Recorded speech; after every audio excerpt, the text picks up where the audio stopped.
Study 91 के official YouTube channel पर आप सभी विद्यार्थियों का मैं जीएस फैकल्टी जेपी सर हार्दिक स्वागत अभिनंदन वंदन करता हूं और शुरू करता हूं। आज इंडियन ज्योग्राफी की अंतिम क्लास होगी। आज हम लोग पढ़ेंगे भारत में बोली जाने वाली भाषाएं और इस्तेमाल की जाने वाली लिपियां। इसके अलावा भी अगर आप सबको लगे कि कोई ऐसा चैप्टर जो कि छूट गया हो तो आप कमेंट करके या फिर हमारे टेलीग्राम चैनल पर जीएस गुरु जेपी सर पर जो है आप बता सकते हैं कि नहीं ये चैप्टर भी जो है पढ़ाया जाए। वैसे मैंने प्रयास किया है कि पूरा का पूरा जो है इंडियन ज्योग्राफी, इससे पहले आप लोगों को वर्ल्ड ज्योग्राफी, उससे पहले आपको इतिहास कंप्लीट करा दिया। आगे कौन से सब्जेक्ट को हम लोग शुरू करें, इसमें भी जो है आप लोगों के सुझाव का मुझे प्रतीक्षा रहेगा। वैसे शुरू करें आज के इस सेशन को, भारत की भाषाएं एवं लिपियां। भाषा का मतलब आप सबको पता है, अपने विचारों के आदान प्रदान के लिए, या कह लो कि भाषा विचारों के आदान प्रदान का जो है एक माध्यम है। और बाल्यावस्था में सबसे पहले हम लोग सांकेतिक भाषा बोलते हैं, संकेतों से अपनी बातों को कहने का प्रयास करते हैं। थोड़ा बड़ा होते हैं तो मौखिक भाषा यानी बोलना शुरू करते हैं, मौखिक भाषा का इस्तेमाल करते हैं। और बड़ा होते हैं तो फिर लिखित भाषा, और ज्यादा बड़े हो जाते हैं तो फिर जो है इशारों में फिर भाषा शुरू हो जाती है। बहरहाल यहां पर जिन भाषाओं के बारे में हम लोग पढ़ेंगे वो भाषाएं जो भारत के विभिन्न क्षेत्रों में बोली जाती हैं, या वो भाषाएं जिनको की शास्त्रीय भाषा का दर्जा दिया गया है। शुरू करते हैं आज के इस सेशन को, और ये सेशन प्रतिदिन रात 9 बजे स्टडी 91 के ऑफिशियल यूट्यूब चैनल पर आप लोगों तक पहुंचाया जाता है। और ये है आपके स्क्रीन पर आज का पहला सवाल। फटाफट सब लोग जो है आप सब कमेंट करेंगे और बताएंगे कि दिए हुए प्रश्न का कौन सा विकल्प सही होना चाहिए। पहला प्रश्न जो है कह रहा है, क्या भारतीय भाषाओं को कितने प्रमुख वर्गों में बांटा गया है? भारतीय भाषाओं को प्रमुख रूप से 4 भागों में बांटा गया है। कितने भागों में बांटा गया है? 4 भागों में। और 4 भागों का मतलब वो नहीं जो मैं पहले बताया था आपको कि सांकेतिक भाषा, मौखिक भाषा, लिखित भाषा, लिखित सांकेतिक भाषा। यहां पर जो 4 जिन वर्गों में बांटा गया है वो चारों वर्ग यहां पर दिए गए हैं। भारतीय आर्य भाषा जो कि उत्तर भारत में बोली जाती है, उत्तर भारत में जो है बोली जाने वाली ये भाषा है। और द्रविड़ भाषा बताने की जो है जरूरत नहीं, ये जो है द्रविड़ भाषा जो है ये किधर बोली जाती है तो जी हाँ, ये दक्षिण भारत में बोली जाने वाली भाषा है। दक्षिण भारत में बोली जाने वाली समस्त भाषाएं जैसे तमिल, तेलुगु, कन्नड़, मलयालम, ये सब की सब जो है भाषाएं द्रविड़ भाषा ग्रुप की ही जो है भाषा हैं। और ऑस्ट्रो एशियाटिक भाषा आप कह सकते हैं कि जनजातीय लोगों या आदिवासी लोगों के द्वारा बोली जाने वाली भाषा है। किनके द्वारा? आदिवासी लोगों के द्वारा जो है बोली जाने वाली ये भाषा, जिसको कि ऑस्ट्रो एशियाटिक ग्रुप में जो है रखा गया है। और चीनी तिब्बती भाषा वो भाषा है जिसको बताने की जरूरत नहीं, भारत में सबसे कम बोली जाने वाली ये भाषा है। और अमूमन पूर्वोत्तर भारत आप कह सकते हैं, नॉर्थ ईस्ट वाली एरिया में, या फिर लद्दाख वाला जो बेल्ट है जो कि चाइना तिब्बत से लगता है, यहां पर मंगोल प्रजाति के जो लोग हैं इस भाषा का इस्तेमाल करते हैं। तो दिए हुए प्रश्न के अनुसार यहां पूछ रहा है कि निम्नलिखित में से किस समूह की भाषा को भारत में सबसे अधिक लोग बोलते हैं? उत्तर भारत में जो है जाहिर सी बात है भारतीय आर्य भाषा ग्रुप सबसे अधिक है। लेकिन सबसे अगर जो है कम पूछा जाता कि सबसे कम भारत में कौन सी भाषा को जो है बोली जाती है तो आप चीनी तिब्बती जो है कहते हैं। और वैसे भी चीनी जितना ही कम रहे उतना ही सही है। आगे बढ़ते हैं हम लोग, अगला प्रश्न को हम देखते हैं। भारत में सबसे कम बोला जाने वाला भाषाई समूह कौन सा है? अभी तो मैं बताया था चीनी तिब्बती। और भारत में किस प्रजाति के द्वारा जो है बोली जाती है? मंगोल प्रजाति के लोग जो कि नॉर्थ ईस्ट वाले बेल्ट में पूर्वोत्तर भारत के जो है क्षेत्र में रहते हैं, या फिर लद्दाख वाले बेल्ट में पाए जाते हैं, उनके द्वारा इस भाषा का इस्तेमाल किया जाता है। ऑस्ट्रिया ये जो है ऑस्ट्रिक भाषा, जो कि आदिवासी ग्रुप या जनजातीय लोग जो है इसका इस्तेमाल करते हैं। उत्तर भारत का जो ये क्षेत्र, गंगा यमुना का मैदानी क्षेत्र और जो है उत्तर क्षेत्र में ये भाषा इस्तेमाल की जाती है, जबकि ये जो है कहां पर इस्तेमाल की जाती है? जी हां, दक्षिणी क्षेत्र में इस्तेमाल की जाती है। आगे देखते हैं हम लोग, इसमें बहुत कुछ नहीं है ऐसा। ऑस्ट्रिक भाषा समूह की भाषाओं में बोलने वालों को कहा जाता है। ऑस्ट्रिक भाषा मैंने बताया था कि जो है ये आदिवासी ग्रुप के लोग जो है ये बोलते हैं और उनको निषाद कहा जाता है। क्या कहा जाता है? निषाद कहा जाता है। मैं भाषा व्याकरण के अनुसार जो है बता रहा हूं कि जो ऑस्ट्रिक भाषा का इस्तेमाल करते हैं जनजातीय लोग या फिर जो है ये आपके आदिवासी लोग, उनको जो है लिंग्विस्टिक वर्ल्ड में किस नाम से जाना जाता है? निषाद के नाम से जाना जाता है। जबकि दक्षिण भारतीय लोग जो है द्रविड़ कहलाते हैं। और यहां पर आपको फिर जो है मिलेगा क्या? चीनी तिब्बती भाषा की भाषाओं को बोलने वालों को क्या कहा जाता है?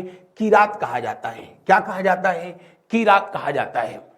यहां पर देखें, द्रविड़ भाषाओं में सर्वाधिक बोली जाने वाली भाषा कौन सी है? वैसे तो भारत में सबसे अधिक कौन सी भाषा बोली जाती है तो बताने की जरूरत नहीं है, हिंदी।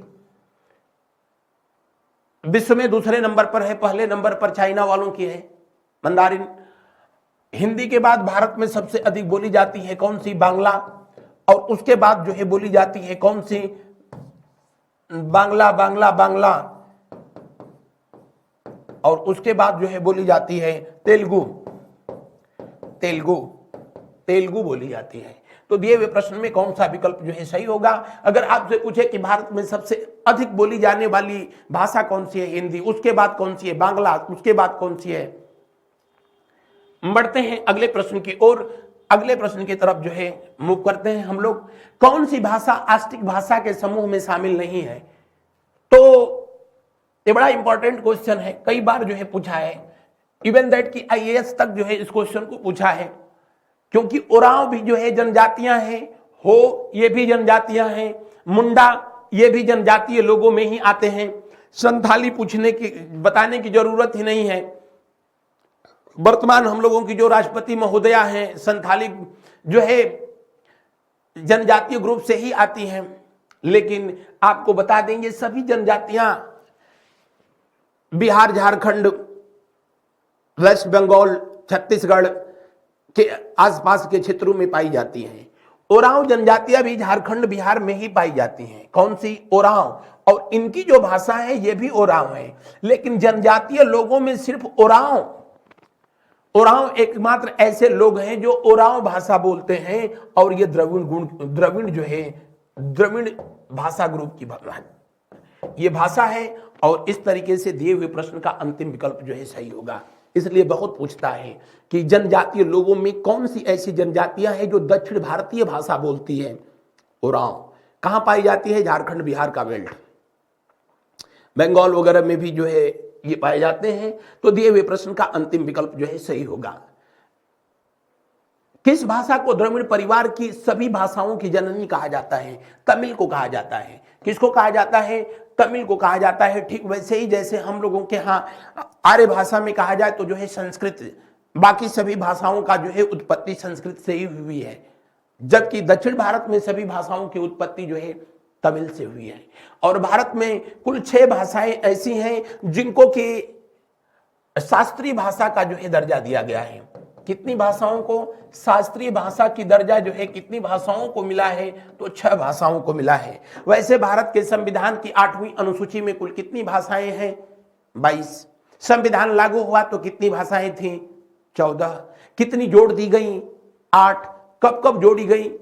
संविधान को पढ़ाया जाएगा तो बिना व्यवधान से बताया जाएगा। बहरहाल शास्त्रीय भाषाओं की संख्या अगर जो है आपसे पूछेगा तो बताएंगे कि 6 हैं। जितनी भी शास्त्रीय भाषाएं हैं सब की सब जो है सबको जो है संविधान में जगह दिया गया है।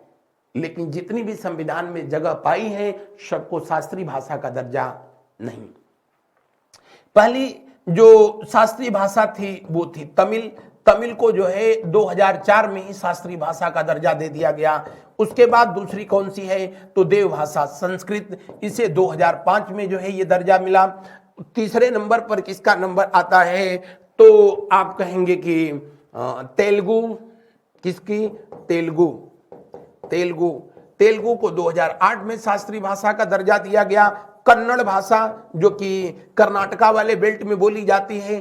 तमिल भाषा तमिलनाडु के क्षेत्र में बोली जाती है। तेलुगु भाषा आंध्रा और जो है तेलंगाना के आसपास के क्षेत्रों में बोली जाती है। कन्नड़ को भी 2008 में ही शास्त्रीय भाषा का दर्जा दे दिया जाता है। उसके बाद केरल में बोली जाने वाली भाषा जिसको कि हम लोग कहते हैं क्या? मलयालम, और इसे दिया गया 2013 में शास्त्रीय भाषा का दर्जा। और सबसे बाद में जिसको जो है शास्त्रीय भाषा का दर्जा दिया गया, जो कि सबसे ज्यादा जो है पूछता है, और वो है उड़िया भाषा। कौन सी? उड़ीसा में बोली जाने वाली उड़िया भाषा, और इसे 2014 में शास्त्रीय भाषा का दर्जा दे दिया गया। तो इस तरह से जो है कुल कितनी भाषाओं को शास्त्रीय भाषा का दर्जा जो है मिला है? तो आप कहेंगे कि कितनी भाषाएं हैं? 6 भाषाएं हैं।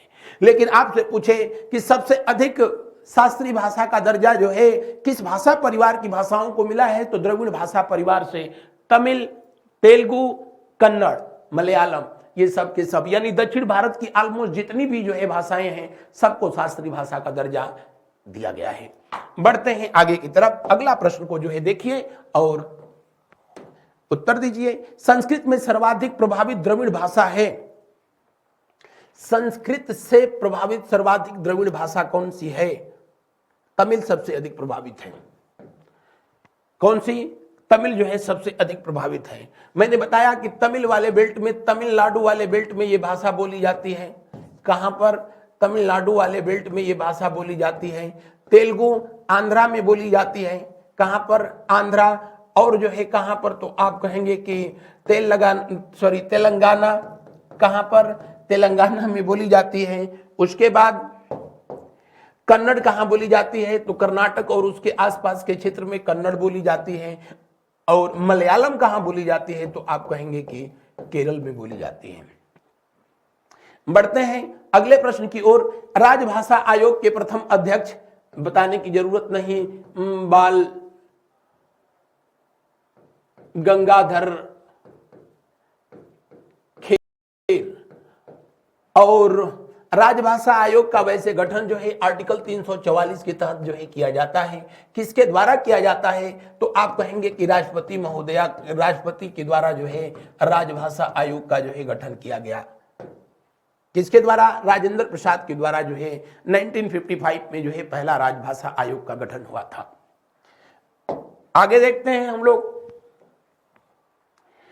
भारत की किस भाषा को इटालियन ऑफ द ईस्ट के नाम से जाना जाता है? तमिल को कहा जाता है। तमिल को इटालियन ऑफ द ईस्ट के नाम से जाना जाता है। एक बात हमेशा जो है आप ध्यान रखना, भारत का एक केंद्र शासित प्रदेश है जिसका नाम है तमिलनाडु, पांडिचेरी। कौन सा? पांडिचेरी। और पांडिचेरी भारत का वो केंद्र शासित प्रदेश है जो बड़ा वो है। क्यों है? क्योंकि ये तमिलनाडु वाले बेल्ट में पांडिचेरी और जो है कराईकल, ये दोनों जो है इधर पड़ जाते हैं तमिलनाडु में। तो यहां पर जो है तमिल बोली जाती है। इसका एक जिला यहां पड़ जाता है जिसका नाम है क्या? यनम। तो यहां पर जो है तेलुगु बोली जाती है। क्या बोली जाती है? तेलुगु बोला जाता है। और इसी का एक डिस्ट्रिक्ट जो है पड़ जाता है कहां पर? तो आप इसी का एक डिस्ट्रिक्ट है जिसका नाम है माहे। माहे एरिया के आधार पर भारत का सबसे छोटा जो है जिला है। जिला किसका है? पांडिचेरी का है। कहां पर? केरल में। भारत इसीलिए महान है। और इस तरह पांडिचेरी में तमिल भी बोली जाती है, तेलुगु भी बोली जाती है और मलयालम भी बोली जाती है। इस बात को ध्यान रखना, कई बार जो है इसको पूछा है। आगे, दक्षिण भारत की सर्वाधिक प्राचीन भाषा कौन सी है? तमिल भाषा, बताने की जरूरत नहीं। अगला प्रश्न देखें। देश के एकमात्र किस राज्य की राजभाषा अंग्रेजी है? एक राज्य की राजभाषा अंग्रेजी नहीं है। रुकिए, मैं इस क्वेश्चन में मामला कुछ गड़बड़ है। आइए, अब इस क्वेश्चन को हम टाइप करने वाले ने जो है कुछ गड़बड़ी कर दी और मैं इसको सही कर देता हूं। हो गया सही ना?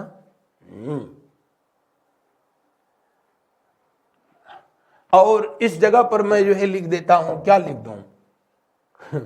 मेघालय। कौन सा? मेघालय। अब देश के एकमात्र किस राज्य की राजभाषा अंग्रेजी? अभी भी गड़बड़ है, अभी भी लीजिए, अभी और हम संशोधन कर देंगे।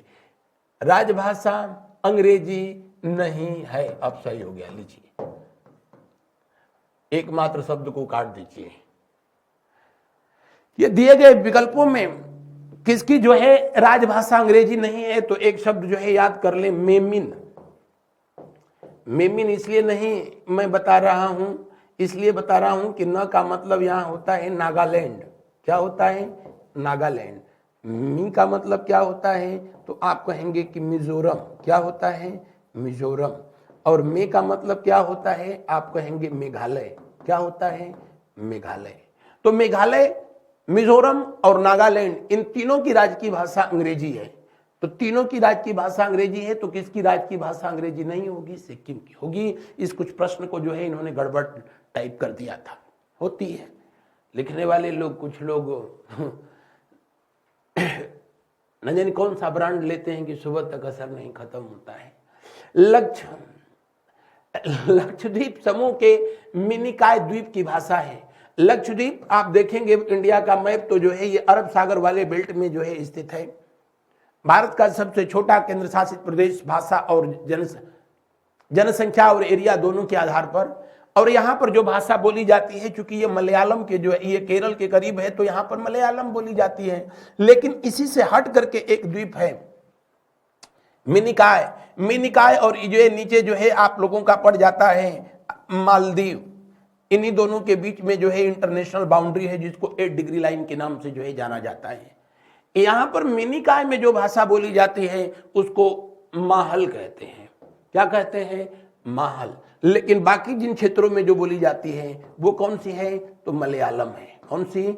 मलयालम। बढ़ते हैं अगले प्रश्न की ओर। अगला प्रश्न को देखिए, भारत के किस प्रांत में कोंकणी भाषा बोली जाती है? कोंकणी भाषा, जिसको कि भारतीय संविधान की 8वीं अनुसूची में भी जगह दिया गया है। आप सबको पता है कि ये वाला जो भारत का तट है, कौन सा? इधर, कहां से लेकर के? तो गुजरात से लेकर के गोवा तक के जो है बेल्ट को ही कोंकण तट कहते हैं। क्या कहते हैं? इसी को कोंकण तट कहते हैं। क्या कहेंगे? कोंकण तट। तो जो कोंकण तट है वहां पर जो भाषा बोली जाती है वो कौन सी भाषा बोली जाएगी? कोंकणी बोली जाएगी। तो दिए हुए प्रश्न का कौन सा विकल्प सही होगा? दिए हुए प्रश्न का दूसरा विकल्प सही होगा। अगला, हिंदी को राजकीय भाषा कार्यालय की भाषा कब घोषित किया गया था? जी हां, 26 जनवरी 1965 को हिंदी को राजकीय भाषा जो है घोषित किया गया था। हिंदी को राष्ट्रभाषा आजादी के बाद जो है घोषित किए जाने के मुद्दे पर उत्तर भारत और दक्षिण भारत जो है इस कदर जो है उतावला हो गया कि दक्षिण भारत के कुछ लोगों के द्वारा पाकिस्तान की तरह अलग देश की मांग की जाने लगी। अंततोगत्वा इस मामले को ठंडे बस्ते में उस समय डाल दिया गया था। इसलिए राजेंद्र प्रसाद जी जो देश के राष्ट्रपति थे, आगे चल करके राजभाषा आयोग का उन्होंने गठन किया। भाषाओं के आधार पर ही भारत में पहला राज्य बनाया गया था तेलुगु भाषा के आधार पर, और वो था 1953 में आंध्र प्रदेश, जो कि मद्रास प्रेसिडेंसी से अलग हुआ था। उसकी कहानी मैंने बताया था कि राम लल्लू नामक एक क्रांतिकारी थे, और वो उल्लू 2 महीने भूख हड़ताल पर रहे, तब तक रहे जब तक कि दुनिया से चले नहीं गए। अंततोगत्वा देश के उस समय के तत्कालीन प्रधानमंत्री महोदय ने तेलुगु भाषा के आधार पर आंध्र प्रदेश के गठन का अनाउंसमेंट कर दिया।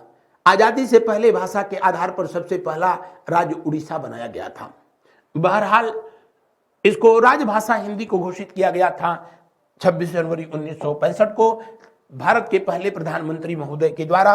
और अगले प्रश्न को जो है हम लोग देखते हैं। वैसे मैं पढ़ाया तो आप लोगों को बताया था कि आर्य समाज के संस्थापक स्वामी दयानंद सरस्वती जी के द्वारा सबसे पहले हिंदी को राष्ट्रभाषा बनाने का सुझाव दिया गया था। समय समय पर इसकी मांग विभिन्न लोगों के द्वारा किया भी गया, लेकिन उस समय छोड़ दो। आज अभी कुछ समय पहले हिंदी को सुप्रीम कोर्ट की भाषा बनाए जाने का जो है जब डिसीजन लिया गया तो उसका आप लोगों ने देखा विरोध होने लगा था। बहरहाल क्वेश्चन नंबर 17 को देखें, कौन सी भाषा आस्टिक समूह से संबंधित नहीं है? तो तमिल वही समूह से संबंधित है। खासी, गारो खासी जयंतियां जो जनजातियां हैं उनके द्वारा ये बोली जाने वाली भाषा खासी है। और मैंने बताया कि आस्टिक समूह के अंतर्गत वही भाषाएं आती हैं जो जनजातीय लोगों के द्वारा बोली जाती हैं। क्वेश्चन नंबर 18 को देखिए, निम्नलिखित भारतीय भाषाओं में कौन सी भाषा द्रविड़ भाषा की उत्पत्ति, कौन सी भाषा द्रविड़ भाषा की उत्पत्ति नहीं है? तो कन्नड़ है, मलयालम है, तेलुगु है, मराठी नहीं है। मराठी जो है आप सबको पता है देवनागरी लिपि में लिखी जाती है। किसमें लिखी जाती है? देवनागरी लिपि में जो है ये लिखी जाती है। बढ़ते हैं अगले प्रश्न की ओर। अंग्रेजी भाषा को भारत में शिक्षा का माध्यम जो है बनाया गया।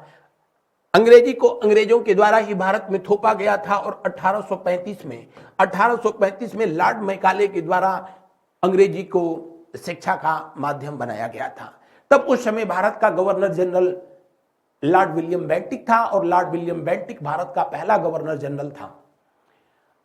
प्रश्न संख्या 20 को देखिए, केंद्रीय भारतीय भाषा संस्थान जिसकी स्थापना होती है 1969 में और इसका हेडक्वार्टर कहां पर है? मैसूर में। मैसूर कहां पड़ता है?